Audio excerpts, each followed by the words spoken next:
children who come from dysfunctional families learn to take on roles in order to cope with toxic behaviors in their household. Such upbringings affect their traits and habits they carry into adulthood.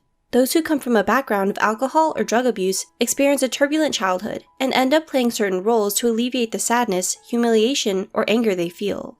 Family dynamics that include other compulsive behavior such as gambling or overeating, overly strict and religious attitudes, narcissism, and physical, emotional, or sexual abuse may also affect children to take on the same roles.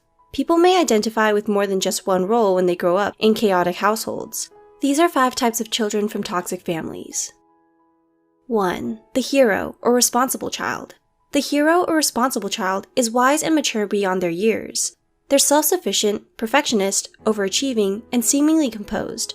In reality, though, they suffer silently and carry the burden of sadness from their parents' toxic behavior.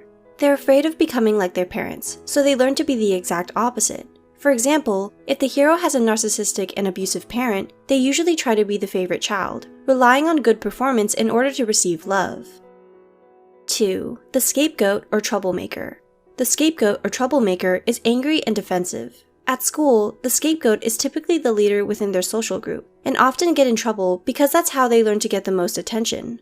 But because they've built walls around themselves out of fear, their relationship with others may be superficial. Toxic parents are usually extremely ashamed of them, as they try to convey their situation by acting out family problems that are usually ignored at home. But beneath that hard exterior, they're very emotionally sensitive.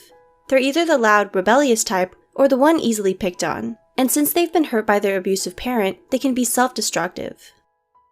3. The lost child or dreamer.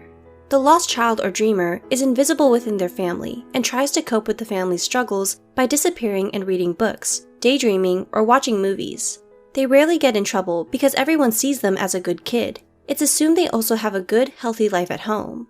The lost child is typically very shy and enjoys having a lot of space and solitude, causing others to view them as loners. Since they're more withdrawn, they struggle to develop important social skills and relationships with others, and often suffer from low self-esteem. 4. The mascot or class clown. The mascot or class clown is usually known as the cute one. They're always ready to lighten the mood with jokes or entertaining shows. Their dysfunctional family makes them feel powerless, so they try to cope by breaking the anger, tension, and conflict with fun and humor.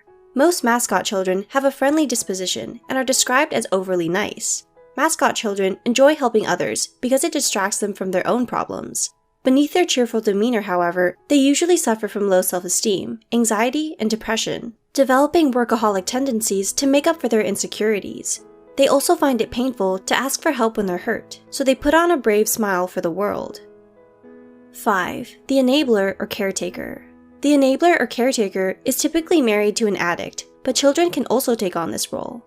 They listen to and console the addict while encouraging other families not to react negatively.